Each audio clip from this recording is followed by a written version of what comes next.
Colocando aqui para aparecer no modo de apresentação. Vamos ver se ele aparece.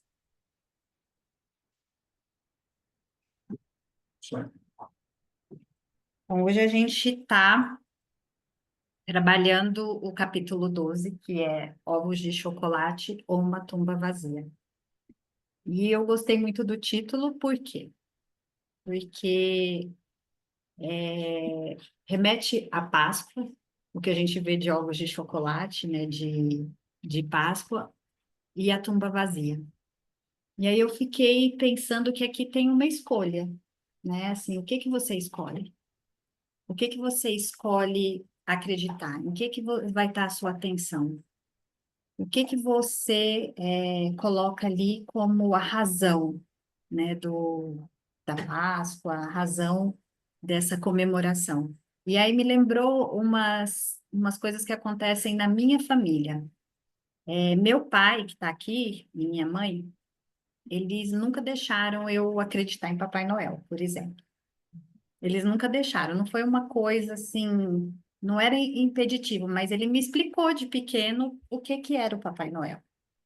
Isso não impedia de ter Papai Noel fantasiado no nosso Natal, mas eu sabia que ele era um personagem. E isso não tirava a magia do Natal, mas eu nunca acreditei que ele era real, né? Assim, e eu gostei disso. Eu gostei muito disso, porque eu não perdi minha infância. Eu não perdi os natais de família do tio fantasiado, mas eu não acreditava. Eu sabia que o Natal era o nascimento de Jesus e que eu tinha que comemorar o nascimento de Jesus, que era importante para minha família e para mim. Então, pai, fica aqui meu eterno agradecimento para você. E eu nunca quis que meus filhos acreditassem em Coelhinho da Páscoa, nem Papai Noel. Então, desde pequeno, eles falavam, Papai Noel existe? Eles ficavam confusos. E eu falava, não, não existe. Mas Falava. a Silvana falava, existe. Eu queria deixar bem registrado. Mas é engraçado porque você se torna muito estranho. As pessoas achavam que eu era estranha. Falavam assim, ah, ela é estranha, né? Por que que ela não deixa as crianças acreditarem em Papai Noel? Acho que tem aqui um chat. Eu tô bem hoje disruptiva que... Tá. No WhatsApp está compartilhando a tela de apresentador do PowerPoint. Ah, é? Essa tela aqui, Daniel, está sendo compartilhada aquela tela que é preta, assim? Não, Não, Não? que mostra assim o slide, mas mostra o próximo também e os notes. No seu está aparecendo isso? Sim, no WhatsApp. Sim, Ah, verdade, as anotações, né? Aqui, ó. E será que se eu coloco encerrar, como que eu faço? Como que eu faço, Daniel? Você que desenvolveu isso. Resolve. Bom, se você precisa de. Não sei se você quer usar essa para você. Se você quer usar para você, então você tem que parar de compartilhar no WhatsApp e tem que escolher a outra tela para compartilhar. Se você não quer usar, você pode parar a apresentação e iniciar sem usar esse modo de apresentador, que tem opção no PowerPoint para isto. Eu dou ESC? Isso. Pode dar ESC. ESC de novo? Isso aí. Acho que não para de compartilhar. Eu posso encerrar a apresentação de slide aqui? Ou Ah, não? Sim. Exibir configurações. Deixa eu ver só uma coisa. Ai, peraí, acho que eu apertei aqui. Duplicar. E agora? Agora estou vendo o PowerPoint. Agora deu. agora não. Acho que está certo agora. Obrigada, gente. Agradeço a todos. Eu preciso comprar café. Tá mais ou menos isso. Comprar café, shampoo. Então, gente, alguém vai ter que ver o chat para mim. Alguém está no WhatsApp? Você está no WhatsApp, Rodolfo? Porque eu não consigo ver aqui. Aí, se tiver alguém... Ah, consigo, sim. Mas se der para você ver aí se acontecer alguma coisa do chat. Mas voltando aqui ao fio da meada, então, em casa as crianças nunca acreditaram, mas elas também não perderam a magia do Natal, não perderam nada. Acho que chegou mais alguém aqui, mas eu vou continuar falando. E na semana, há 15 dias atrás, a gente estava falando do estudo do Fábio, né, que foi sobre Jesus, que foi maravilhoso, né, foi maravilhoso. E, peraí, gente, só tá chegando aqui mais um, aí a gente já... Oi, Fá, vou, senta aí. Espera só um pouquinho, gente, que eu vou só esperar a Fá se acomodar aqui.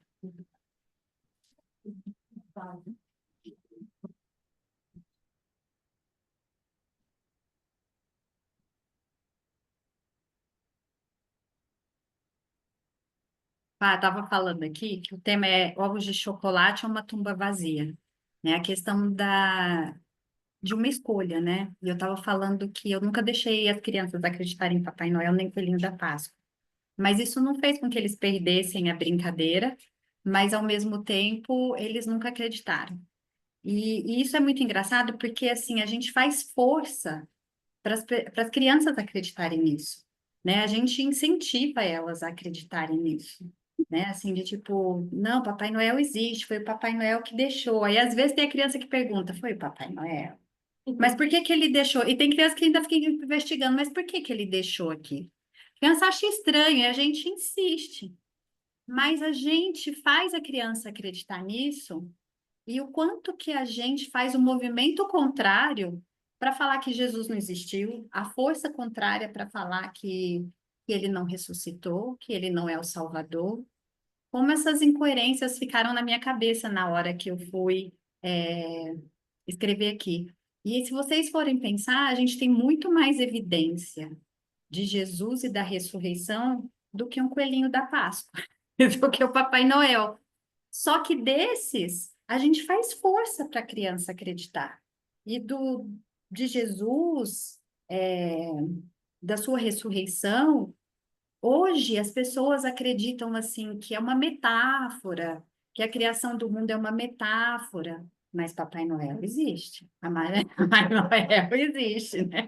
Então, a que ponto a gente chegou? E assim, eu lembro de uma pessoa que uma vez chegou para mim e falou sobre Jesus. Falou assim, eu não acredito que Jesus existiu. Aí uma outra que estava ouvindo falou assim, não, mas isso não tem como não acreditar. E essa pessoa não acredita em Deus, mas falou assim, isso não tem como acreditar. Mas hoje a gente tem muitas evidências, né, como o Fábio mostrou, de que Jesus existiu. E no estudo do Fábio da 15 dias atrás, muitas evidências também de que ele é o Salvador, né? A gente estava vendo as evidências de Salvador. Então, assim, nós também temos evidências da ressurreição. E muita gente acredita que isso é uma metáfora, que isso não pode acontecer, mas que coelhinho não existe, existe. Então, essa é nosso estudo de hoje, né? Então, assim, a ressurreição, ela é parte central da, da crença cristã, né? Não adianta nada se acreditar que Cristo existiu, e a gente viu até semana passada que também não dá para acreditar que ele é uma pessoa iluminada, que foi um ser humano mais desenvolvido, né? O Fábio trabalhou muito isso no último estudo. E também não dá para basear em nada o cristianismo se ele não ressuscitou. E tem um texto na Bíblia que vai falar sobre isso, da importância da ressurreição, que é em 1 Coríntios, e quem puder ler, eu agradeço. 1 Coríntios 15, 14 a 17. Esse é o primeiro texto que a gente vai ler hoje. 1 Coríntios 15, 14 a 17.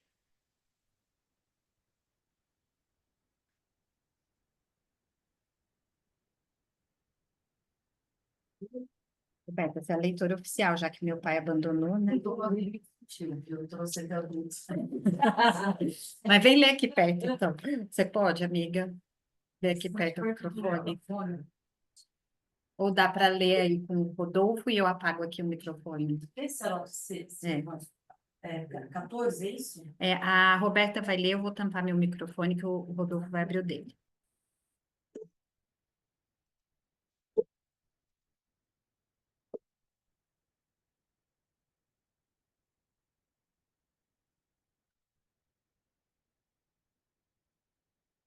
Não ressuscitou. É vã a nossa pregação e vã a nossa fé. E somos tidos por falsas testemunhas de Deus, porque temos asseverado contra Deus que ele ressuscitou a Cristo, ao qual ele não ressuscitou. Se é certo que os mortos não ressuscitam, porque se os mortos não ressuscitam, também Cristo não ressuscitou. E se Cristo não ressuscitou, é vã a nossa fé. E ainda de permaneceis nos vossos pecados. Exatamente. Aqui no versículo está falando que se Cristo não ressuscitou, é vã a nossa fé. Não adianta você acreditar, por exemplo, que Jesus é uma pessoa iluminada. Não tem base nenhuma. Não tem base nenhuma.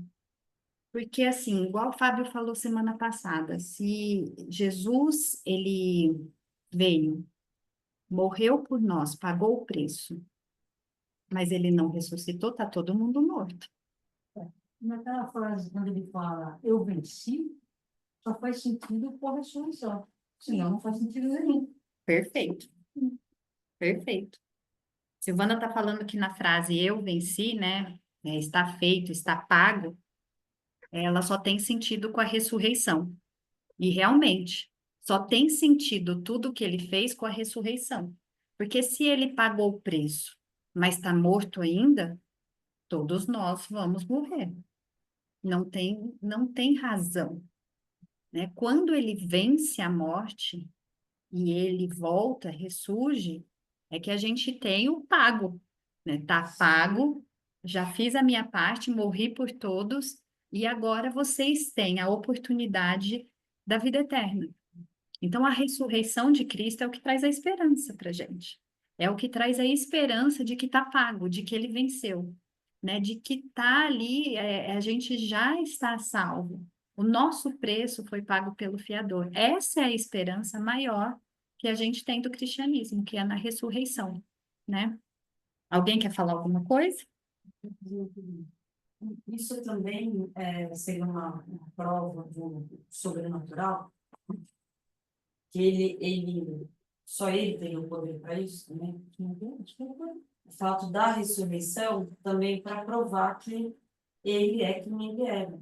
Ele é a vida, né? A Bíblia vai falar, a gente vai ver esse texto, inclusive aqui, né? Que ele vai falar, eu sou a ressurreição e a vida.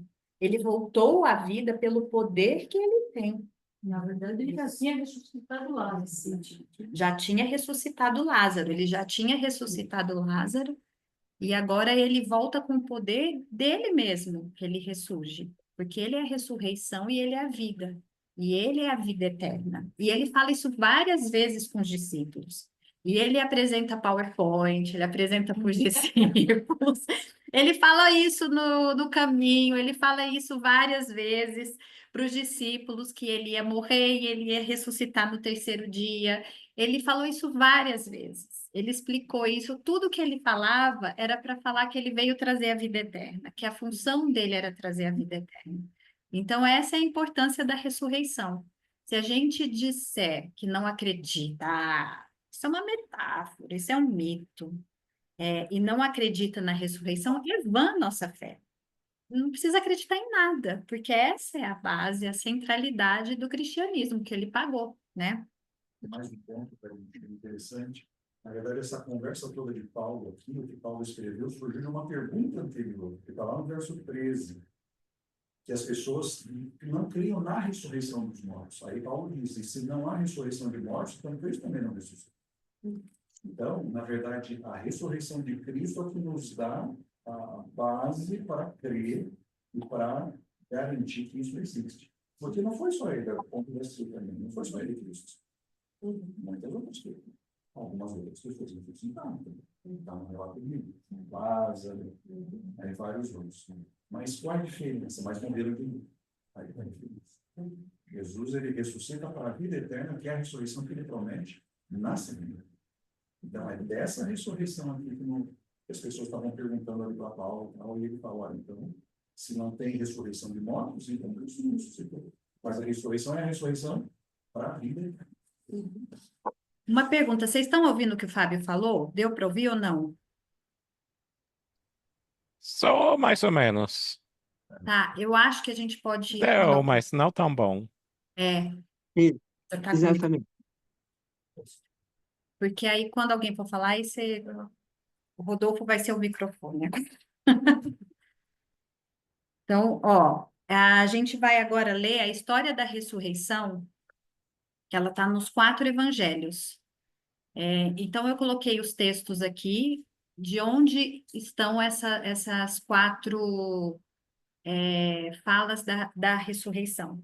Só que a gente vai ler só um aqui. Vocês vão ter de tarefa de casa ler os outros. Eu já dei um de tarefa de casa, que era João 20, de 1 a 10.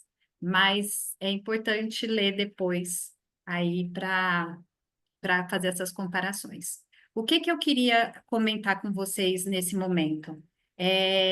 Qual que era o contexto, né? Depois da morte de Cristo, a gente já estudou bastante isso. Na sexta-feira à tarde, ele morreu. E aí a gente tem o período que sábado ele fica sepultado e no domingo tem a ressurreição. Agora imaginem vocês, só queria que vocês pensassem nesse contexto para a gente ler os versículos. Os discípulos, começou com Pedro. Aliás, começou com todos ali quando foram buscar Jesus no Getsêmani. Todos fugiram, né? Logo em seguida, a gente tem Pedro que nega Jesus.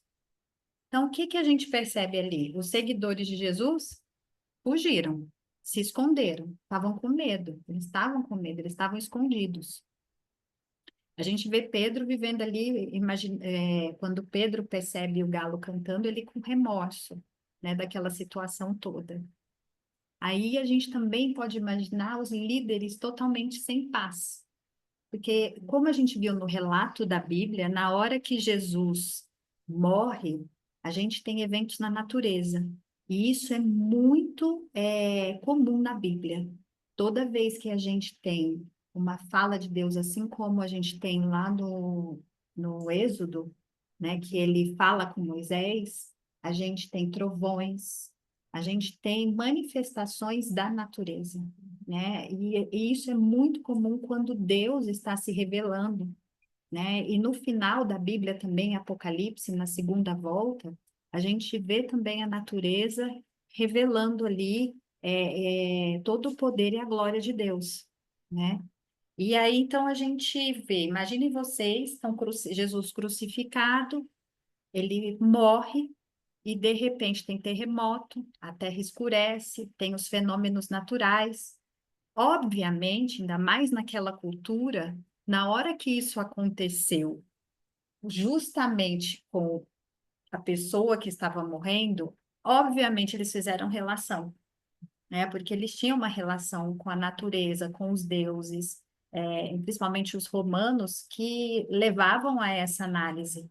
Então, os líderes religiosos estavam estranhos, estavam achando tudo muito estranho.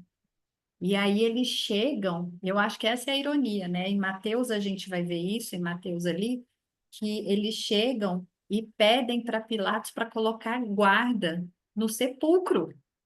Agora, pensem vocês, ele foi considerado um herege, ele foi considerado uma pessoa que era terrorista, digamos assim, né? Era o terrorista da época. Geralmente essa pessoa era enterrada não é nem vala, eu vou falar vala, mas não é vala, não sei qual que é a palavra, mas de uma forma comum, né? Não tinha, assim, um preparo, não tinha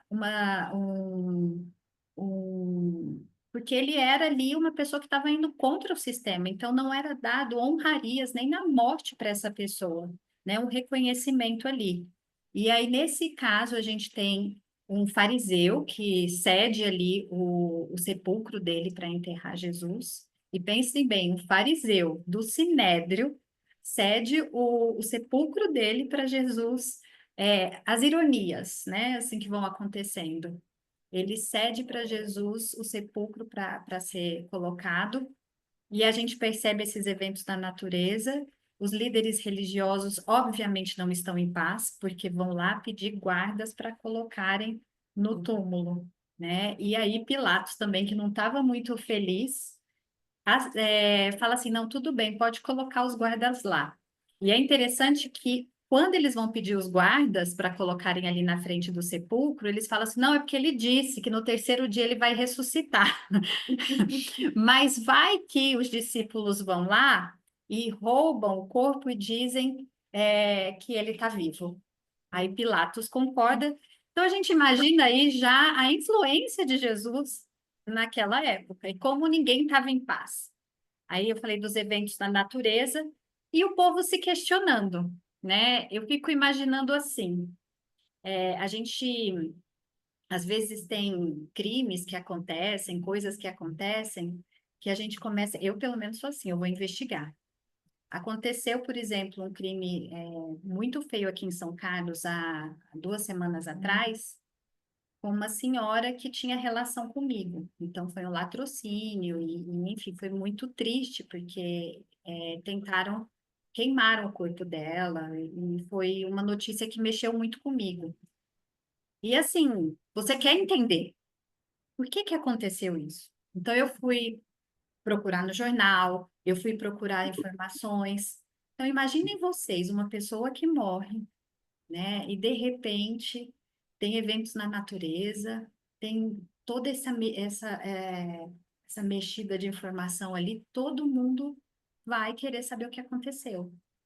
Tem gente que falou assim, ele falou que é o Messias, mas teve terremoto. Mas parece que isso eu já ouvi alguma vez na Bíblia, né? Olha, o corpo que não foi quebrado, morreu com 6 horas, só 6 horas de cruz, porque a pessoa ficava lá na cruz muito tempo.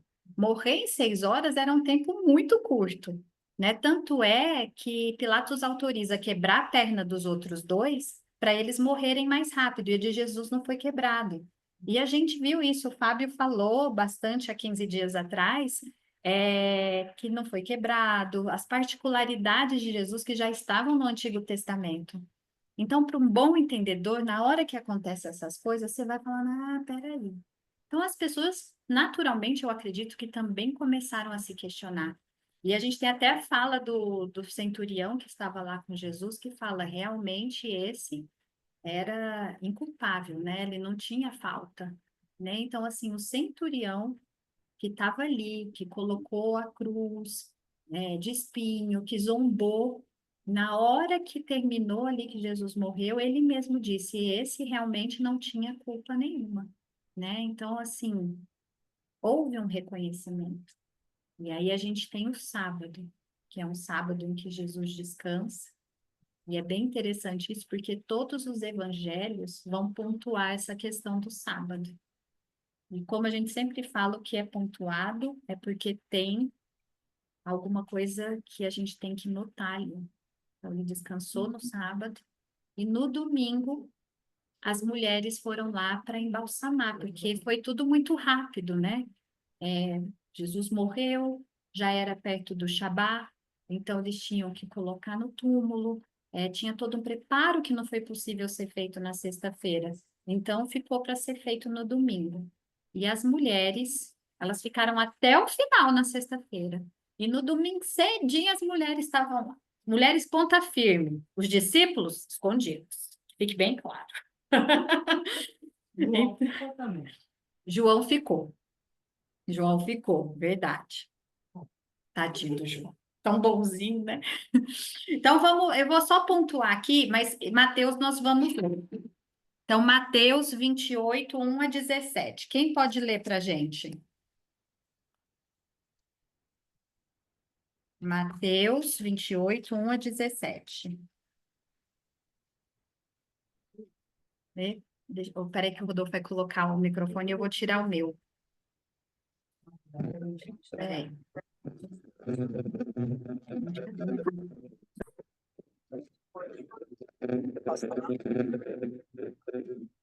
No dia de sábado, tendo começado o primeiro dia da semana, Maria Madalena e a outra Maria foram ver o Senhor.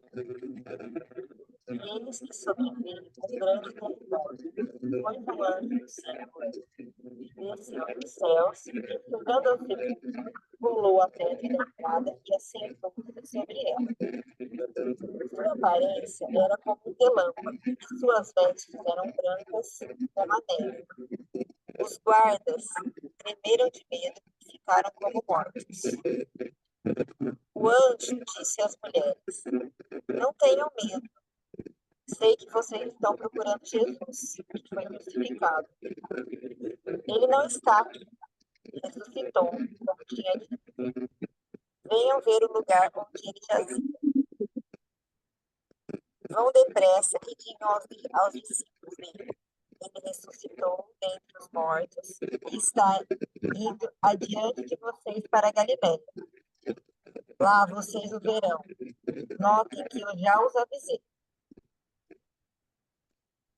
As mulheres saíram depressa do sepulcro, amedrontadas e cheias de alegria, e foram correndo anunciá-lo aos discípulos de Jesus. De repente, Jesus as encontrou e disse: Salve! Elas se aproximaram dele, abraçaram-lhe os pés e adoraram. Então Jesus lhe disse: Não tenham medo. Vão dizer a Deus, meus irmãos, que se dirijam para a Galiléia. Vão dizer a meus irmãos que se dirijam para a Galiléia. Lá eles me verão.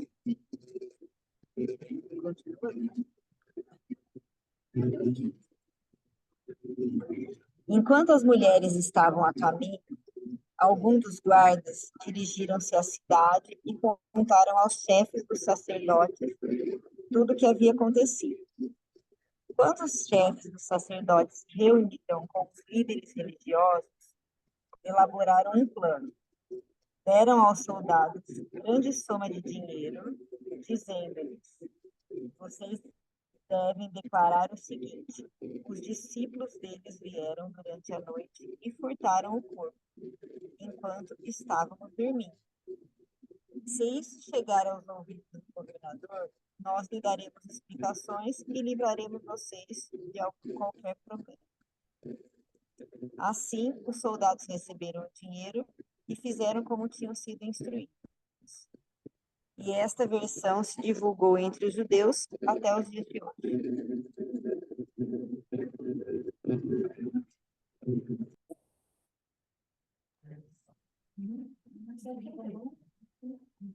Então, aqui a Fabiana leu para a gente, falando algumas coisas que eu queria pontuar aqui, que eu coloquei nesse slide. Primeiro, Jesus descansa na sepultura no sábado.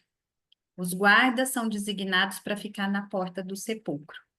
E eu fico imaginando que deveriam ser muitos guardas, né? Assim, tendo um pouquinho de conhecimento a respeito de como funcionavam os soldados romanos, imagino ali que deveriam ser muitos guardas.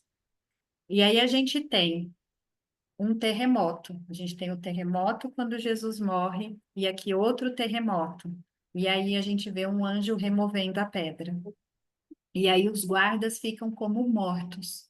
Eles vêm e eles ficam com muito medo e ficam como mortos. Isso é muito comum. Vocês vão ver nos outros relatos que Maria fica com medo, né? Que as mulheres ficam com medo.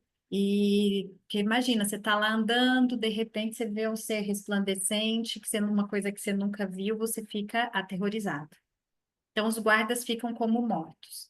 Aí o anjo conversa com as mulheres, avisa que ele ressuscitou, mostra o lugar vazio e dá o recado ainda. Olha, vai para Galiléia. É impressionante aqui como deu esse recado. Ficou bem claro o recado em todos os evangelhos. Vão para Galiléia que ele vai encontrar vocês. E aí, daqui falando o relato que Jesus mesmo conversa com as mulheres e pede para avisar os outros irmãos para encontrar com ele na Galiléia. Então, aqui a gente tem esse relato e tem um relato do suborno.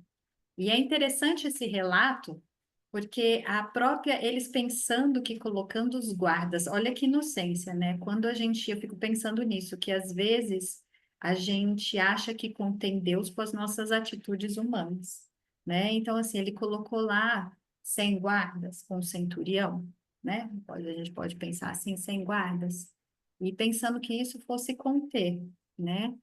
E de repente, conter o quê? O anjo fez assim, pi, o negócio rolou. Só o terremoto. Sério. E aí você sabe que o Império Romano, a gente que estuda história, a gente sabe como ele era bélico, como funcionava, né, ali a questão do... Agora imagina o guarda falar que eles dormiram. 100 guardas dormiram, caíram no sono.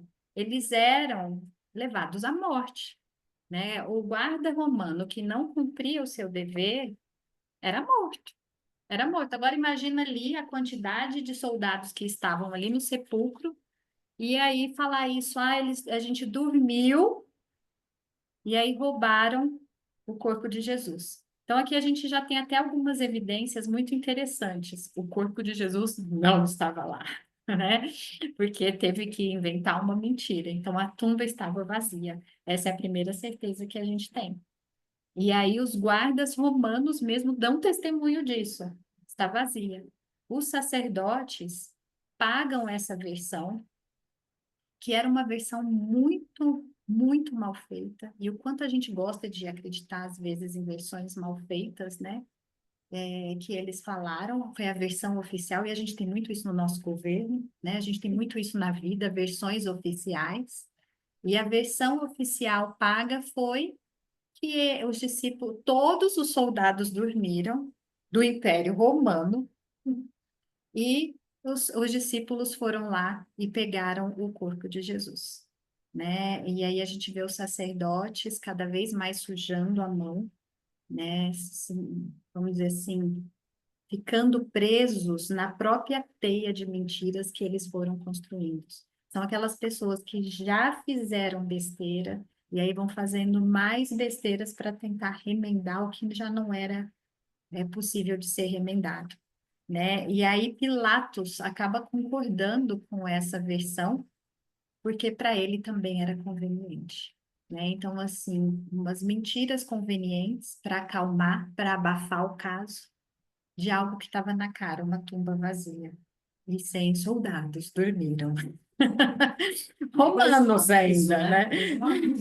Exatamente. Exatamente. Já tinha o aviso para pôr o soldado para que não roubassem, entendeu? Mas 100 soldados tiveram esse problema. Deixa eu ver aqui que meu slide resolveu não passar. Eu acho que é Sumene levantou a mão para falar, talvez. Alguém levantou a mão? Sim, quero fazer uma pergunta. Pode fazer. Na verdade, na verdade, eu estava comentando com a Regina no começo, antes de vocês entrarem, sobre a passagem de João.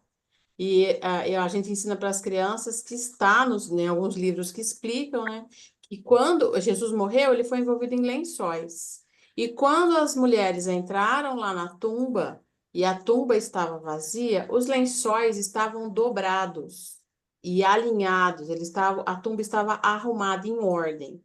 Aí a Rei e eu fizemos o seguinte questionamento, ela me perguntou, e se já entrou o pessoal, eu não consegui responder, e falei para ela que eu ia perguntar para os universitários, porque eu também não sei. Tem o tecido do santo sudário, né? Eu não sei se existe, se é verdadeiro, é muito falado, e a gente queria saber se esse tecido que enxugou o rosto de Jesus estava junto ali na tumba, ou não, foi alguém que enxugou quando ele estava com a cruz, e aí virou isso que todo mundo sabe que existe. A gente quer saber se estava lá na tumba ou não. Nossa, É eu já isso. vi N documentários sobre isso. A gente vai falar de João, dos tecidos dobradinhos aqui também.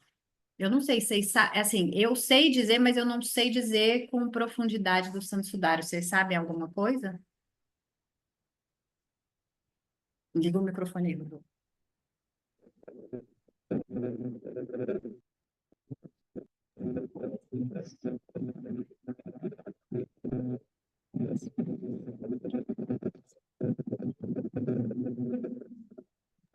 A gente não está ouvindo certo, não.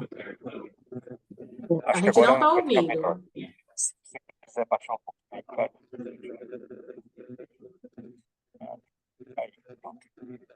Bom, pessoal, sobre o Santo Sudário, tem uma relíquia da Igreja Católica, né, que foi declarada uma relíquia da Igreja Católica, um tecido antigo que supostamente foi usado por José de Arimateia para envolver Jesus, para envolver o corpo de Jesus. Até a NASA fez um estudo para testar tecnologias que eles tinham para tirar a imagem 3D e reproduzir a imagem do rosto e tal.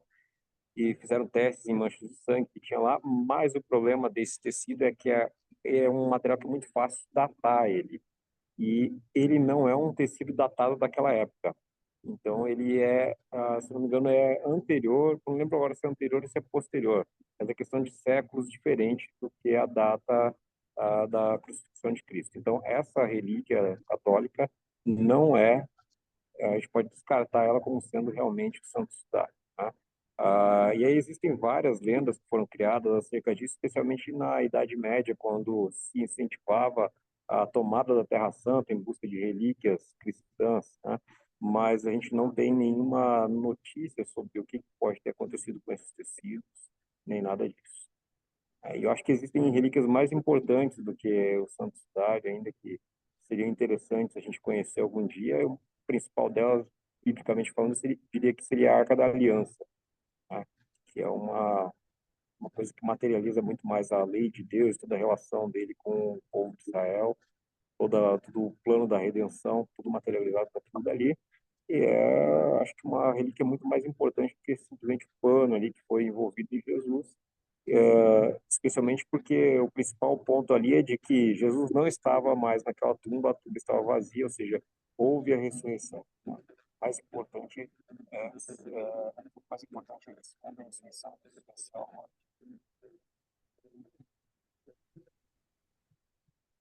Obrigada, Rodolfo. Então vamos agora. E o que eu ia responder para você era justamente isso, porque eu já vi várias coisas, eu só guardo a informação de que não era de Cristo.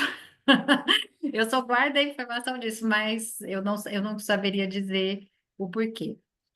Em Marcos 16, 1 a 8, a gente não vai ler aqui, vocês podem ler em casa, vai falar que passou o sábado, as mulheres foram embalsamá-lo, e aí olha como elas são corajosas e destemidas, né? Elas estavam indo bonitinhas de madrugada lá para embalsamar Jesus. Elas falaram assim, mas quem vai remover a pedra do túmulo? Aquela pequena pedra. Mas elas estavam indo confiantes, né, de que elas poderiam embalsamar. Aí chegando lá, elas viram um homem jovem de branco e ficaram com medo. E era um anjo que avisa que Jesus havia ressuscitado, mostra o lugar vazio e aí pede para dizer aos discípulos e a Pedro, e aqui é interessante o nome Pedro, para irem para Galileia. Aí eu fico pensando, né, se eu fosse Pedro. Imagina assim, ele falou meu nome, então eu estou perdoada. Imagina a tranquilidade de ouvir Jesus falando assim: olha, pede para os discípulos e para Pedro, porque imagina que a última vez que ele viu Jesus foi quando ele negou, que eles trocaram olhares e ele não viu mais, né? Assim, com vida. E de repente o anjo fala: ó, avisa lá os discípulos e Pedro que Jesus está esperando eles na Galileia. Eu imagino que isso é um bálsamo no coração de Pedro ao ouvir isso, né? E Maria Madalena que fala, conta aos discípulos, e olha, que engraçado, e eles não acreditaram. Como eu disse para vocês, Jesus mostrou o PowerPoint no céu, explicou, escreveu 3 artigos científicos, mostrou, falou, ficou 3 anos com eles, eles viram Lázaro, e eles não acreditaram. Olha que interessante. Aí a gente tem aqui, vamos para o próximo, quando eu achar meu mouse. Peraí que meu mouse sumiu. Desceu. Em Lucas 24, de 1 a 12, o que que vai falar? Que era o primeiro dia da semana, e as mulheres, e em Lucas vai falar elas, né? Então, para elas apareceram 2 varões com vestes resplandecentes. Elas ficaram com medo. Aí os anjos avisam que ele havia ressuscitado conforme ele havia prevenido. E ainda retomam o texto. Aí elas falam: ah, é verdade. Bem lembrado, né? Elas lembram das palavras de Jesus e voltam para dizer aos discípulos. E eles não acreditaram nelas. E Pedro vai ao sepulcro e vê os lençóis de linho e fica maravilhado. Esse é o relato. Depois vocês leiam aí para vocês pegarem mais. E tem o de João, que eu pedi para vocês lerem, de 1 a 23, que vai falar que no primeiro dia da semana, Maria Madalena foi ao sepulcro e viu a pedra removida. Aqui vai falar de Maria Madalena só. Aí ela viu a pedra removida, ela não quis nem saber o que aconteceu. Já não tinha soldado, não tinha nada, tinha uma pedra removida. Aí ela foi, correu e foi ter com Pedro e João para contar. Aí é engraçado que a Bíblia fala de uma disputa de corrida, entendeu? Pedro e João. Eu fiquei assim, e tudo que tá lá escrito, né, tem algum significado. Aí eu fiquei imaginando, né? Pedro e João, discípulo amado, Pedro, o do remorso, ali o remorso, o discípulo, e um correndo, correndo, e aí João ganhou a corrida. Também mais jovem. João era mais jovem. Necessitar um negócio desse, né? Ele conseguiu ir na frente, mas eu olho essa importância dessa frase, né? Aí João ganhou a corrida, entendeu? A gente vê ali, eles falam que eles corriam, e quando ele vai relatando, a gente imagina, eu que sou visual, pelo menos, imagina eles correndo assim, desesperados, e aí João passando pelo e chegando lá, né? E aí João chega, talvez meio ofegante, fica meio fora, meio que sem entender aquela situação, e Pedro, como sempre é Pedro, que pula na água, o que se joga para Jesus, ele entrou dentro. Ele entrou dentro e viu, né? Aí logo em seguida Pedro vê os lençóis num lugar à parte. E é bem interessante essa informação, porque assim estava organizado. Isso é a importância da gente falar para os maridos organizarem os lençóis.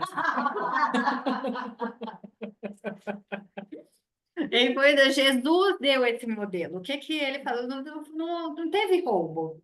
Não chegou lá e não entrou e saquearam.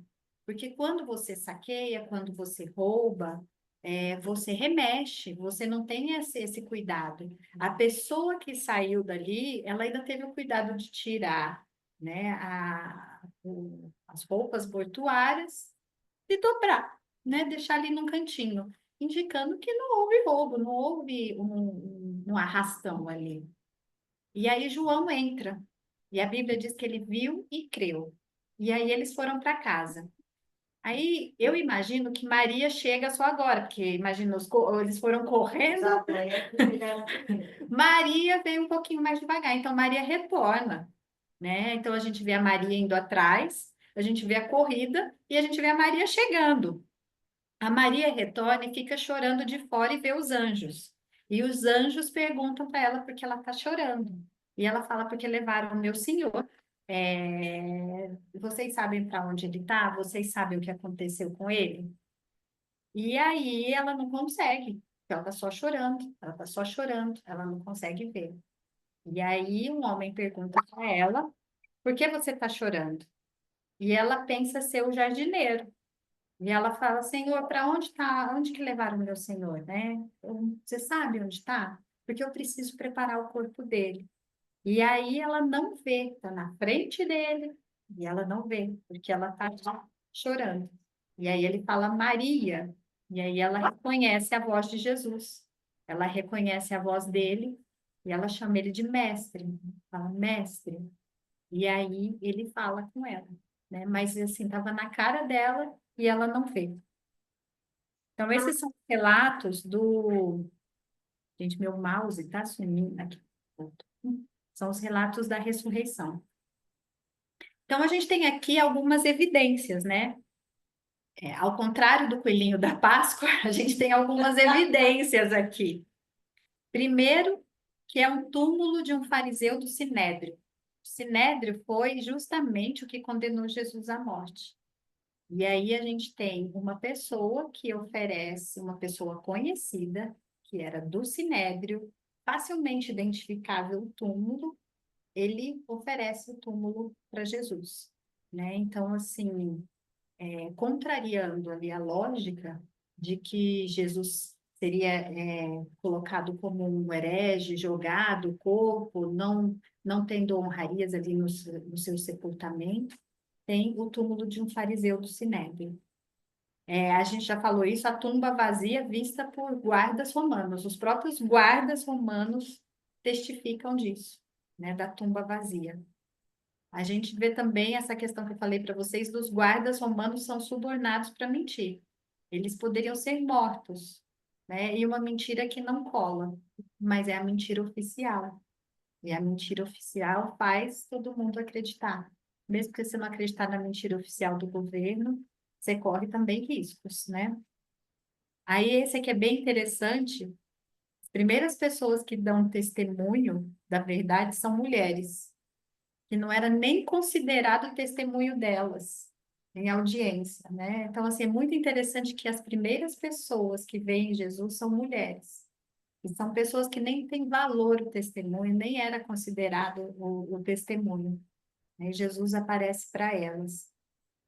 E ele foi visto por várias pessoas, isso está em 1 Coríntios 15:3. Paulo fala, olha, ele foi visto por mais de 500 pessoas, e assim, você tem dúvida? Alguns estão vivos ainda, pode perguntar, né? E a Bíblia vai dizer também que algumas pessoas ressuscitaram junto com Jesus. Então, que elas entraram na cidade e falaram, né? Essas ressuscitaram também para a vida eterna, não como Lázaro, né? A Bíblia chama essa das primícias. E inicialmente a gente vê aqui, nem os discípulos acreditaram e eles foram super resistentes. A gente viu nos textos que eles não acreditaram, né? Então a gente vê assim um grupo que estava fugido no contexto, que estava com medo, que estava escondido, eles estavam no cenáculo escondidos, eles estavam todos com medo, eles não tinham nada por que acreditar naquilo, eles estavam totalmente desacreditados. Aí, quando eles veem que realmente eles passam a acreditar, aí a gente vê pessoas que saem para pregar e morrem por isso. Por que que alguém ia morrer e ser mártir por uma mentira? Né? Por que que alguém ia dar vida, todos eles iam dar vidas como mártir por uma mentira que eles viram, né? Então, a gente tem muitas evidências até do contexto da época, que mostram que tem ali evidências mais do que seguras para dizer da ressurreição. Aí, para pensar, eu coloquei aqui, né? Enquanto eu estava estudando para passar para vocês, eu fiquei imaginando quantas pessoas estavam cegas, mesmo vendo o óbvio, né? Assim, os sacerdotes, eles estavam cegos e presos nas teias de mentiras dele, criando suas verdades. Eles perceberam, mas eles não queriam dar o braço a torcer, então eles ficavam ali presos nas suas mentiras, né? Criando remendos e remendos. Não queriam ver, não queriam dar o braço a torcer. Então, quantas vezes, né, a gente faz isso também? A gente está vendo a verdade, a gente está estudando, a gente está se aproximando, mas não é conveniente. Não é bom ver isso agora. Então, a gente vai criando mecanismos para não ver. O famoso endurecer o coração que a gente gosta de falar aqui. Eu tratei como cegueira. Aqui os discípulos estavam cegos pelo medo, pelas dúvidas. E é bem interessante isso que eu falei para vocês. Imaginem, eles andaram 3 anos com Jesus. Jesus apresentando isso para eles de várias formas. E pensa, gente, não fui eu que apresentei, nem o Fábio, nem o Rodolfo, nem vocês. Foi o Criador do mundo, o dono de tudo. Ele chegou e falou: olha, vai acontecer isso. Ele explicou, ele acalmou, ele ainda explicava de acordo com o que cada um podia entender, contava em parábola, contava de várias formas. Eles viram Lázaro e eles estavam cegos. Então, assim, é a nossa capacidade, a gente fala assim, ah, mas foi o discípulo.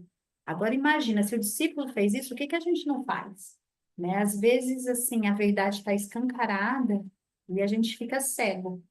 Cego por dúvidas, cego até mesmo pelo que é dito, eu fiquei pensando aqui enquanto eu escrevia, pelo que é dito cientificamente. Né? Assim, eles ficavam tão duvidando, os discípulos duvidaram tanto do que eles ouviram por 3 anos que eles estavam acreditando no que os fariseus acreditaram. Não, isso não aconteceu, não. Não, isso não aconteceu. Então, assim, as teorias aceitas, o que é dito por todos, o quanto às vezes a gente também acredita nisso, né? E aí a Maria, que estava cega pelo sofrimento, não conseguindo ver Jesus na frente. Jesus na frente, Maria chorando, Jesus falando com ela, por que que você está chorando? Eu ficava imaginando Jesus assim, né? Oi, tudo bem? E Maria chorando. Então, quantas vezes, né? Essa semana eu vi um relato de uma pessoa que conversou comigo e estava falando assim, ela estava num sofrimento muito grande, muito grande. E ela falou para mim assim, eu nem acredito que ele está me vendo. Eu nem acredito que está aqui, eu não tenho, ele não existe. E às vezes a gente que está de fora fica mais fácil ver, mas quantas vezes a gente fica cego pelo sofrimento, pelas mágoas que a gente está vivendo, e muitas vezes Jesus está ali na frente perguntando: por que você está chorando? Não tenha medo, que foi justamente a conversa que ele teve com ela, né? E às vezes Jesus até chama a gente pelo nome e a gente nem reconhece que é ele. E por fim, tem uma frase aqui no estudo que tem uma conversa entre um grande pregador do passado, que foi o Billy Graham, e um chanceler alemão que foi responsável lá para reerguer a Alemanha após a Segunda Guerra Mundial. Eles estavam lá em Berlim, e esse chanceler disse: Senhor Graham, fora a ressurreição de Jesus, eu não sei de nenhuma outra esperança para o mundo. Imagina que eles estavam vivendo o contexto da finalização da Segunda Guerra Mundial, vendo ali a destruição, tudo aquilo que causou, e ele olhando aquilo, ele fala assim: olha, não tem esperança, né? Se não tiver ressurreição, não tem esperança para esse mundo. E aí, a pergunta que também faz a gente pensar é: que esperança a gente encontra na ressurreição de Jesus, né? Se eu fico pensando, o coelhinho da Páscoa não traz esperança de um mundo melhor. Vocês veem ali o cenário da Segunda Guerra Mundial, né? Que é um cenário mais drástico que a gente pode pensar. E ele fala que há esperança olhando através da ressurreição. Só há esperança para esse mundo, para a ressurreição. E que esperança a gente pode encontrar? Aí aqui em João 10:10, vai falar assim: eu vim para que vocês tenham vida e a tenham em abundância. Jesus veio para trazer a vida. Ele veio para justamente derrotar o único inimigo a ser vencido. E essa frase não é minha, está na Bíblia, que é a morte. Esse é o último inimigo a ser vencido. E ele veio para derrotar a morte. Ele fala: eu sou a ressurreição e a vida. Aquele que crê em mim, ainda que morra, viverá. E toda vez que eu leio esse versículo, eu me arrepio. Porque vai dizer assim, que mesmo que nesse mundo a gente vivencie morte, né? A gente tenha parentes que morreram, pessoas que morreram. A garantia que nós temos em Jesus é: eu vim para que essas pessoas possam voltar a viver. Eu vim para que essa morte que tem aqui, ela não seja uma morte eterna, que há uma esperança de reencontro.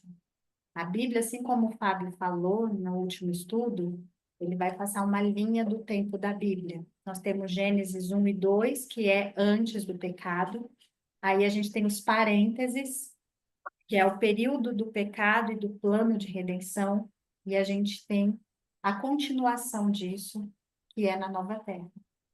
Então, assim, a gente precisou desse parênteses. Jesus veio aqui para que a gente, mesmo que tenha dificuldades, mesmo que haja morte, para que a gente possa viver esse plano depois de novo e continuar a existência.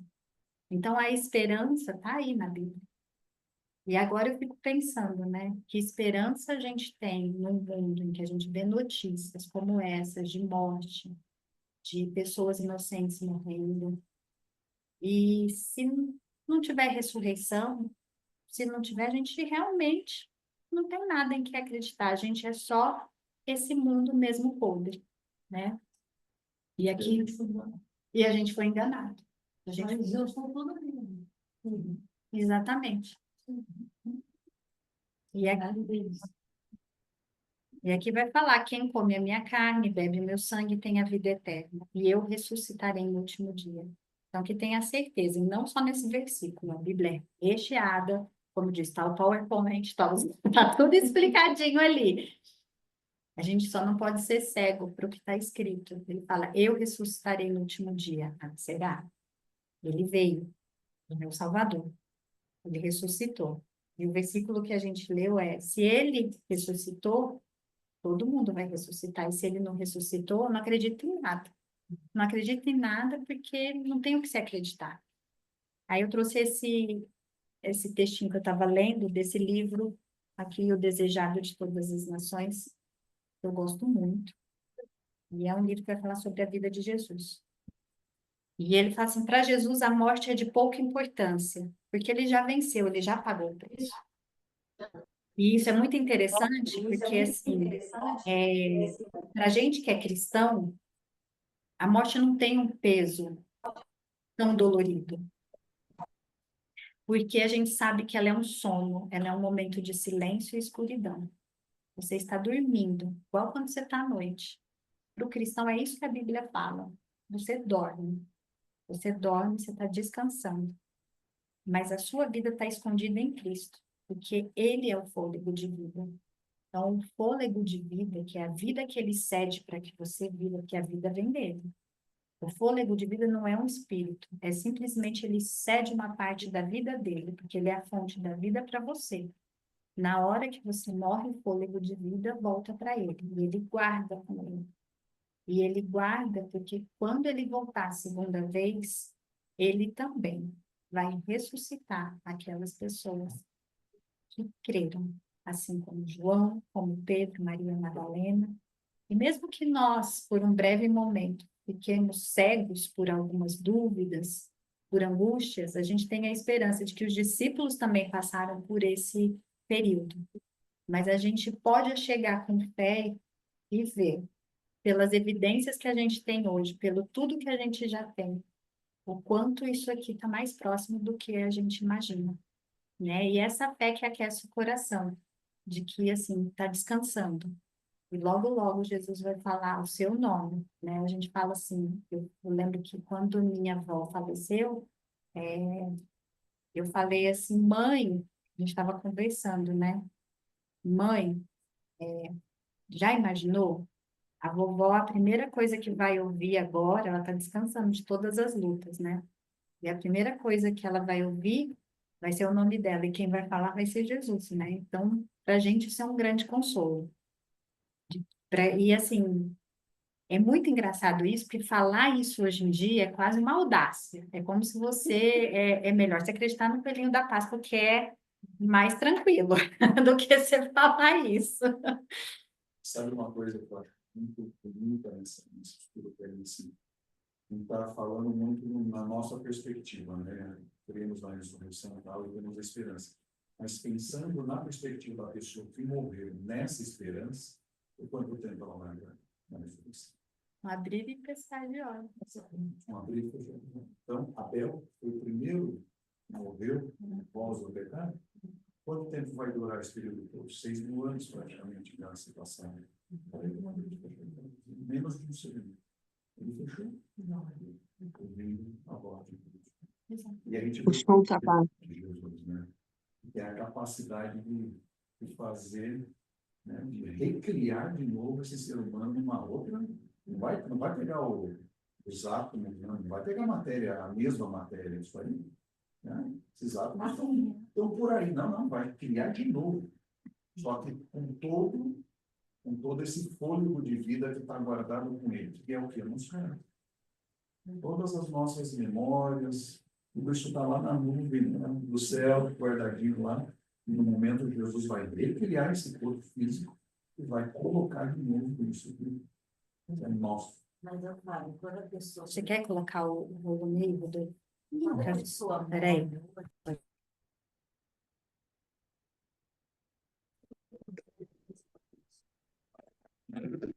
Né, Jesus? Todos que morreram,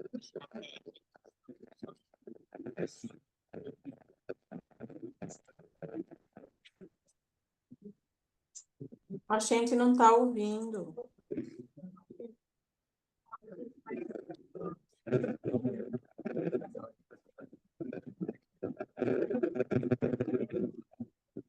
O som tá ruim. A pergunta da Silvana foi: onde está na Bíblia que nós vamos voltar num corpo novo? Foi isso da Silvana.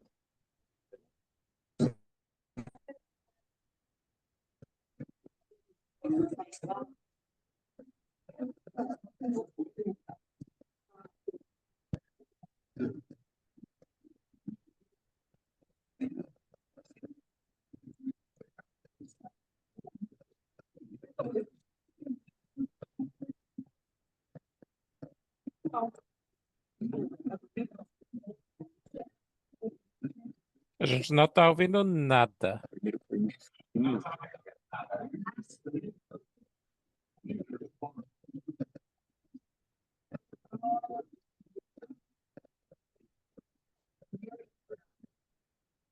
Eu acho que agora dá para mudar para o celular, e aí Espera aí que eu vou mudar para o meu celular e vou fechar aqui e vou desconectar, porque aí eu vou deixar para as perguntas, tá? O Fábio falou, só para dar um resumo aqui, a gente vai abrir para as perguntas. Ele falou que o momento que a gente vai ter entre esse descanso, que é o sono da morte aqui, até a volta de Jesus, é um abrir e fechar de olhos. Então, Abel, quando ele fechou os olhos, passaram-se aqui na Terra 6.000 anos, mas para Abel, esse tempo vai ser num abrir e fechar de olhos. E ele só fechou o olho, o próximo abrir de olhos dele vai ser Jesus chamando o nome dele. Silvana falou aqui a respeito de aonde que está escrito na Bíblia que a pessoa, quando ela ressuscitar, ela vai ressuscitar num corpo mesmo, né? E isso é bem interessante, que eu até coloquei aqui, mas não falei. Coloquei a passagem no slide que Jesus, quando ressuscitou, ele ressuscitou na forma corpórea, né? Assim, corporal, física, né? Não é um espírito. Tanto é que os discípulos tocam no corpo dele, ele come, ele faz todas as atividades de um ser humano, tá? Então a Bíblia faz até questão de falar dele comendo, das pessoas tocarem nas mãos para que vejam que ele está na forma humana, então não é espiritual, tá?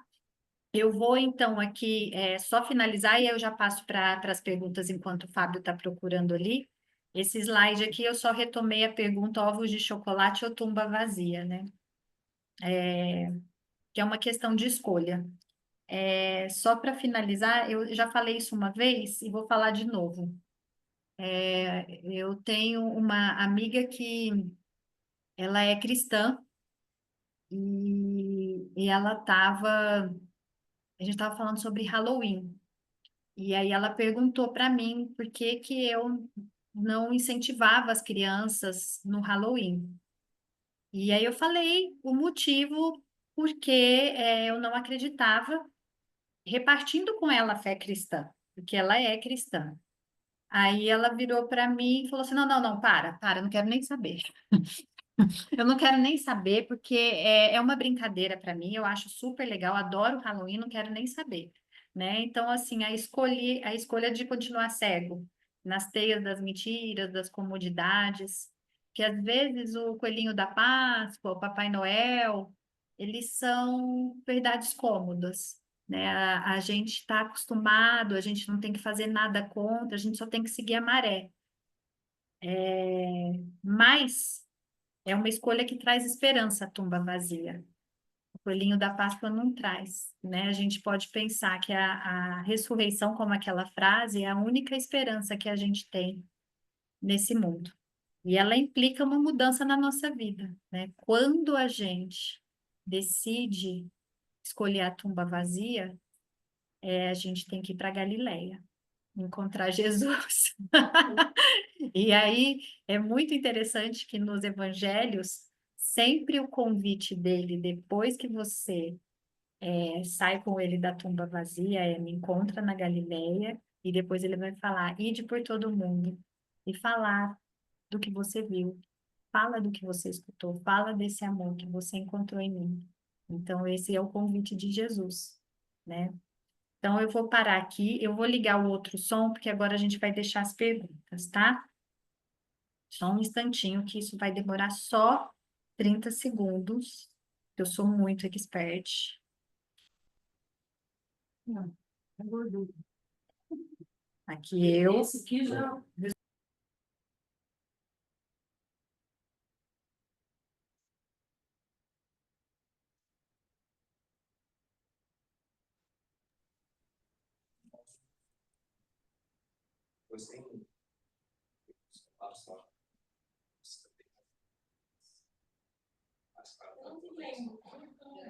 Agora você fala aqui, ó. Primeiro os 55%.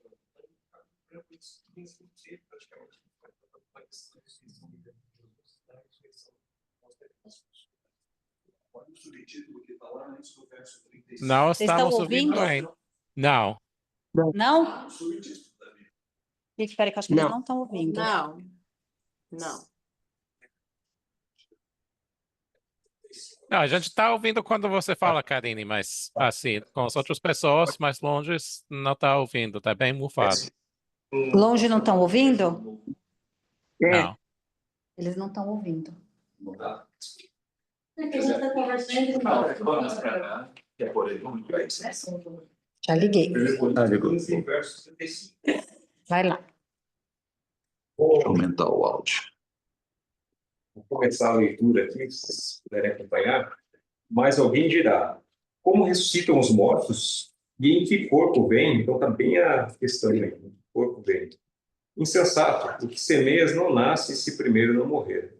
E quando semeias, não semeias o corpo que há de ser, mas o simples grão, como de trigo ou de qualquer outra semente. Mas Deus lhe dá o corpo como lhe aprouve dar, e a cada uma das sementes o seu corpo apropriado. Nem toda a carne é a mesma, porém, uma é a carne dos homens, outra dos animais, outra das aves e outra dos peixes. Também há corpos celestiais e corpos terrestres, e, sem dúvida, uma é a glória dos celestiais e outra dos terrestres.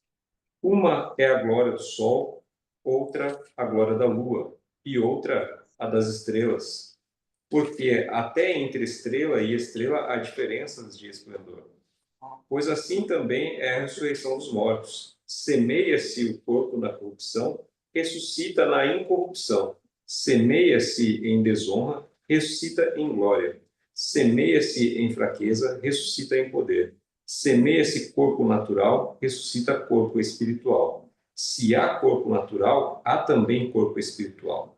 Pois assim está escrito: o primeiro homem, Adão, foi feito alma vivente. O último Adão, porém, é espírito vivificante. Mas não é primeiro o espiritual, e sim o natural, depois o espiritual. O primeiro homem formado da terra é terreno, o segundo homem é do céu. Como foi o primeiro homem, o terreno, tais são também os demais homens terrenos. E como é o homem celestial, tais também os celestiais.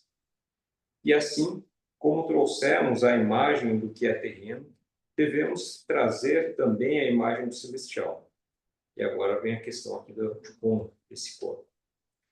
Isso afirmo, irmãos, que a carne e o sangue não podem herdar o reino de Deus, nem a corrupção herdar a incorrupção. Eis que vos digo um mistério: nem todos dormiremos, mas transformados seremos todos. Num momento, num abrir e fechar de olhos, ao ressoar da última trombeta, a trombeta soará, os mortos ressuscitarão incorruptíveis e nós seremos transformados. Porque é necessário que este corpo corruptível se revista de incorruptibilidade e que o corpo mortal se revista de imortalidade. E quando este corpo corruptível se revestir de incorruptibilidade e o que é mortal se revestir de imortalidade, então se cumprirá a palavra que está escrita: tragada foi a morte pela vitória. Onde está, ó morte, a tua vitória? Onde está, ó morte, o teu aguilhão? O aguilhão da morte é o pecado, e a força do pecado é a lei. Graças a Deus, que nos dá a vitória por intermédio de nosso Senhor Jesus Cristo. Portanto, meus amados irmãos, sede firmes, inabaláveis e sempre abundantes na obra do Senhor, sabendo que no Senhor o vosso trabalho não é em vão. Então, tem um corpo, né? Vai ser ressuscitado num corpo, que esse corpo mortal, então está claro aqui, o corpo mortal se revista da imortalidade, né? Então, no fundo, a história volta ao princípio, como a Karine falou. O plano original de Deus era lá criar Adão, né? Adão, Eva, tal, e depois a descendência. Eram assim, só que acontece um probleminha, né? Tem o pecado ali.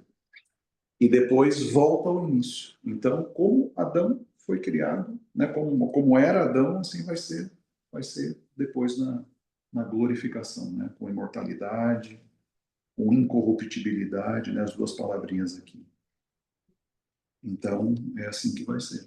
E Jesus hoje é assim, é um ser humano, obviamente, né? Mas tem carne e sangue correndo hoje lá no... Diferente dos outros dois membros da Trindade, né? Deus Pai e Deus Espírito Santo são mistério. Qual a essência deles a gente não sabe. Mas Jesus é como nós. É um ser humano, além de Deus, é um ser humano que está ali. Isso é muito doido. Ô, Fábio, talvez se também a gente for pensar que não fomos criados para morrer, Exatamente. né? Então é para a gente ficar assim para sempre. Exato. Vamos dizer assim. Exatamente, Roberto. O plano original de Deus era esse. Com incorruptibilidade e imortalidade. E com vamos dizer assim, com a oportunidade de mudança de caráter só, né? Sim. Você você teve ainda oportunidade na vida, uma mudança de caráter que até o último dia você mudou, morreu, a hora que você voltar com essa mudança de caráter. Exato, porque é o novo nascimento, que a Bíblia menciona, né? Que é você aceitar aquilo que Deus revelou aqui. E essa aceitação, essa obra do novo nascimento, não é a gente que faz, é o Espírito Santo. Né? E isso só é possível quando a gente aceita e permite. E dá oportunidade para que o Espírito Santo realmente nos faça essa transformação. Está lá no contexto da conversa com Nicodemos, né? Então, é assim que é o processo. Aí é uma mudança de caráter realmente para eu aceitar, para eu viver isso, né, como alguém que vai ser ressuscitado. Oferecido de graça, mas a nossa dificuldade é aceitar. Essa que é a grande dificuldade. Um ponto interessante desse estudo aí, se você for ver durante o relato da ressurreição, existe uma pessoa que afirma que Jesus é o Filho de Deus. Né? Os discípulos desapareceram e tudo. No livro de Marcos, o centurião, que estava responsável ali pela crucificação, ele afirma: esse era verdadeiramente o Filho de Deus. No mesmo Evangelho de Marcos, quando Jesus começa seu ministério lá, a primeira pessoa a reconhecer que ele era o Filho de Deus era um endemoniado. Então, as pessoas que deveriam estar do lado dele são as últimas a reconhecer. Tá? E aí é interessante que tem essa parte aí de mostrar que Jesus tinha um corpo ali. E Tomé, especialmente, queria tocar para acreditar. Ele vai lá e põe a mão no corpo de Cristo, nas chagas de Jesus, nas feridas. Né? Então, aí tem um indício bem interessante. A Bíblia já se preocupou em deixar claro ali os autores dos evangelhos já deixaram claro que Jesus estava em um corpo. Então, né, foi lá e tocou e sentiu as feridas de Jesus. Aí a gente pergunta, mas como é que ele se materializou lá no meio dos discípulos? Aí ele é Deus, ele usa outras leis, outras coisas, né, que a gente não consegue saber. Mas ele é corpo. Outro ponto que eu queria destacar também aqui, a gente vai ter um estudo especificamente sobre isso, sobre a morte, o estado na morte, mas aqui nesse texto que o Rodolfo leu, já dá um indício bem claro de qual é o conceito bíblico de morte, né? Porque diferente, né, do que a crença natural do próprio cristianismo ao longo dos séculos aí, de que a pessoa morre, o corpo fica e a alma vai imortal para o céu. Não. Aqui está dizendo, porque é necessário que este corpo corruptível se revista de incorruptibilidade e que o corpo mortal se revista da imortalidade. Quer dizer, isso só vai acontecer lá na segunda vida, no momento da ressurreição. Então, não é quando a gente morre, essa entidade, né? E alma, como a gente já aprendeu, que apareceu aqui em algum ponto que o Rodolfo leu, alma lá no original, é ser humano. Então, sempre que tiver alma na Bíblia, leia como ser humano. Então, ele se tornou ser humano vivente. Esse ser humano é corpo físico, mais o fôlego de vida, que é esse empréstimo da vida original de Deus para as suas criaturas. Essas coisas. E quando a morte acontece, essas duas coisas não se separam. Elas simplesmente desaparecem. O corpo volta à terra, e aí o fôlego de vida é a vida inerente de Deus. Está guardada com ele. Acho linda essa ideia do fôlego de Deus, sabe? Porque lembra daquele filme? Tem 21 né? gramas. 21 gramas, né? Lembra? Não que eu assisti. Não, Uma coisa conheço. Qual que é? física. Como é que é? Fisicamente eles comprovaram isso, né? Que quando a gente morre, você perde, no momento que você morre, você perde 21 gramas. Ah, é? Ah, não sabia disso. É. Então, essa aí a ideia do peso da alma. A ideia é essa, né? Você tem que estar vivo ali. Exato. Conhecia esse conceito. Assim, não tem nada muito científico assim, que Não. realmente apoie isso, não, mas tem essa especulação aí de que o peso em média, você, quando morre, perde 21 gramas. Mas aí tem vários processos químicos e tal envolvidos, mas é interessante essa ideia da presença. Uma coisa para de funcionar lá. Tem os gases que exalam. Eu gosto de imaginar que é um fôlego. Mas é interessante. É poético. Poeticamente, a Bíblia é uma linguagem poética. Né? Muito, principalmente o Gênesis. Gênesis é totalmente poético, né? Então, essa ideia fica para a gente lembrar mesmo, né, de que a vida só vem de Deus. O ser humano nunca conseguiu produzir vida. Nunca. Alguém tem pergunta aí? A Fabiola tinha levantado a mão, eu A acho. Fabiola. Eu achei que tinha respondido, mas eu queria perguntar assim, por que é tão difundida essa separação de corpo e alma, né? Porque agora que eu sei que não, mas por que isso está tão difundido? Eu acho que a maioria das pessoas acha que existe essa separação. Eu já até mandei para cá. Dualismo grego. O dualismo, corpo e alma, é uma coisa que foi introduzida aí pelos filósofos gregos. Tá? Na verdade, é uma coisa que dá uma impressão assim forte mesmo, você imaginar que você não tem conhecimento nenhum. E você começa a ver ali pessoa morrendo, viva morrendo. Então ficou ali um corpo, mas ele não reage mais. A partir daí, os filósofos gregos começaram aí a tecer os primeiros ensaios acerca disso. E aí veio essa dualidade entre corpo e alma, que são duas coisas desconexas que durante algum período estão juntas, que é o período que você está vivo. Né?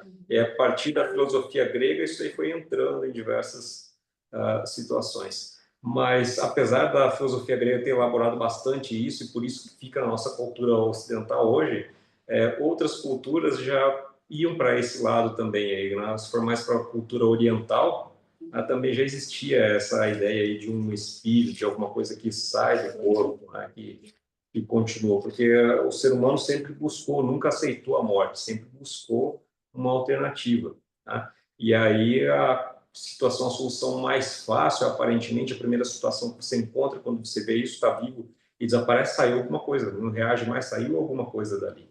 Tá?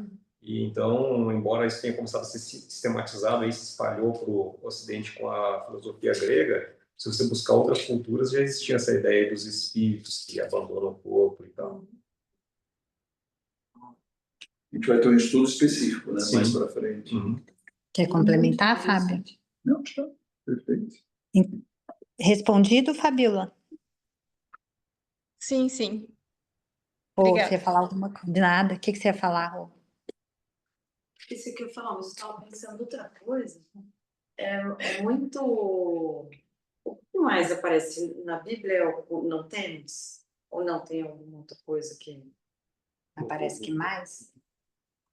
Porque assim, ó, eu fico pensando, a gente falando dos discípulos, né? Eu acho que o dia que a gente se encontrar, a gente vai querer conversar com cada um. Né?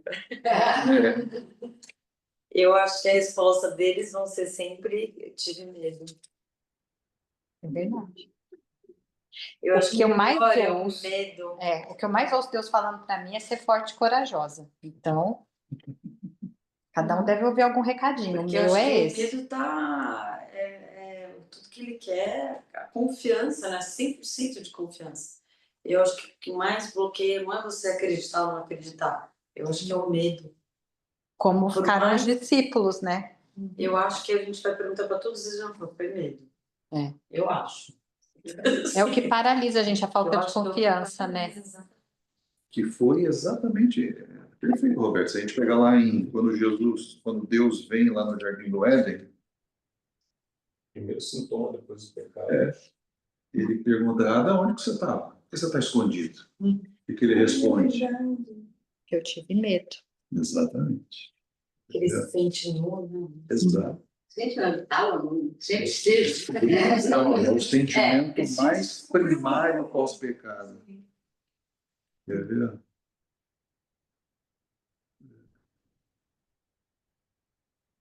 E chamou o Senhor e disse, aqui, ó. E chamou o Senhor Deus ao homem e lhe perguntou, onde estás? Ele respondeu, ouvi a tua voz no jardim, e porque estava nu, tive medo. A nudez foi a consequência imediata do pecado. Né? Eles perceberam um estado, mudou, uma coisa fisicamente ali. A gente não sabe exatamente como é isso, se era, não eram roupas, né? Mas sei lá, não sabemos. Uma coisa de luz, alguma coisa que os envolvia ali, mas eles não percebiam a nudez.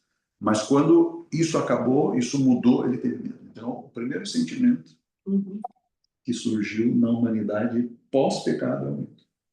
Que é natural. Desconexão de Deus. A nossa segurança vem da conexão com Deus. E o ser humano desconectado de Deus é medo mesmo. Bem, o nosso horário deu. Eu acho que a gente pode finalizar por aqui. Pode ser? Alguém tem alguma dúvida aí? Não? Eu posso fazer alguns comentários. Faça, Talvez claro, rápido. Daniel. Sendo em português, Você falando em inglês, só metade vai entender. Não, vou fazer em português. Só que deve ter vários textos na Bíblia falando do que nosso corpo muda para ser um corpo glorioso. Fábio Rodolfo leu o mais famoso, mas queria ler outro aqui, que começa em Filipenses 3:20. Diz que nós somos cidadãos do céu e estamos esperando ansiosamente o nosso Salvador, o Senhor Jesus Cristo, que virá de lá.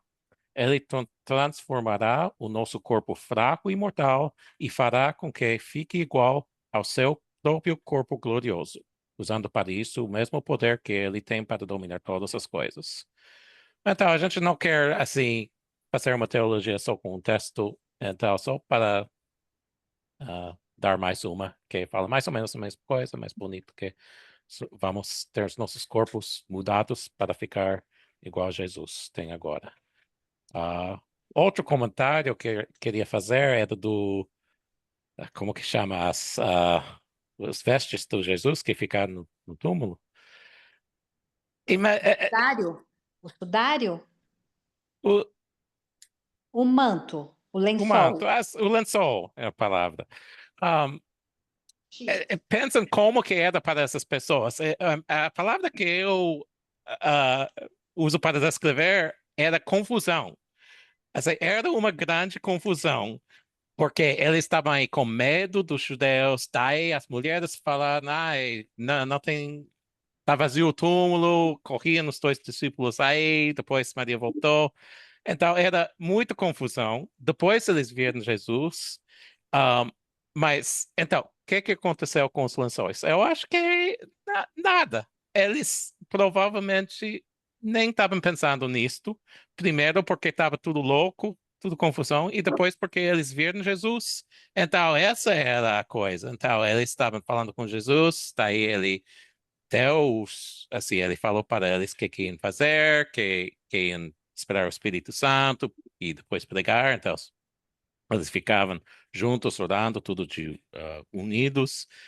Então, não sei, mas eu acho que é assim. Eles não estavam pensando assim criar uma religião com relíquias assim. Era a última coisa que eles tinham em mente. Eles estavam primeiro confusos, com medos, e depois muito alegres, felizes, e seguindo o que Jesus tinha falado para eles. Esse foi meu comentário. Exatamente, Obrigado. Jesus ressuscitou, o que importa os lençóis, né? Importa que ele ressuscitou. Ninguém ia guardar isso aí, né? Ninguém sabe estar onde lençol, coitado. Foi o que foi esquecido. Por que está escrito lá? Você não sempre fala que é tudo tão resumido. Para dizer que não foi roubado. Ah, tá bom. Que o corpo deles... Essa foi a prova. Sim. Ah, óbvio, tem razão. Eles iam Se revirar fosse uma se fosse uma roubar o corpo, tudo ali é para dizer isso. Todo relato é interessante. Desde as testemunhas que aparecem. Na cultura judaica daquela época, naquele lugar, testemunho de mulher não era aceito. As testemunhas foram mulheres. Tá? Tava tudo arrumadinho. Se você vai lá e vai roubar um corpo, você vai levar ele com tudo. Você não vai se preocupar em mexer. E, aliás, quanto menos coisa você deixar lá, mais você vai. Tá? Você vai pegar e vai sair correndo. Vai ser isso. Dobrado, bonitinho, teve a capacidade de ficar lá, dobrar, deixar bonitinho. Então, tudo que está ali, todo esse relato, ele colabora para isso. Se fosse uma coisa armada, você ia tentar procurar testemunhas que fossem confiáveis, que fossem aceitas, não deixar as mulheres ali como as primeiras testemunhas. Né? E até tem coisas interessantes, como, por exemplo, o relato da corrida ali de João, né, que é relatado no Evangelho de João. E é interessante que cada autor ele revela alguma coisa de si quando ele está relatando. O livro de Marcos é interessante pra caramba. Né? Provavelmente a principal hipótese é de que tenha sido Pedro que narrou aquilo para Marcos e Marcos escreveu. E aí ele cita ali durante o período em que Jesus foi preso e tal, ele cita um discípulo que estava só com um lençol.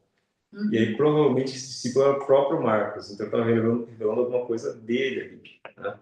E tem outros relatos desse possível, de quem seria esse possível Marcos ali. Então a gente sempre acha um detalhezinho assim interessante. E ali João quis dizer que ele correu lá e chegou antes de Pedro. Só o Evangelho que a gente tem essa... Rodolfo, aproveitando que você está aí, então, você já pode orar para a gente.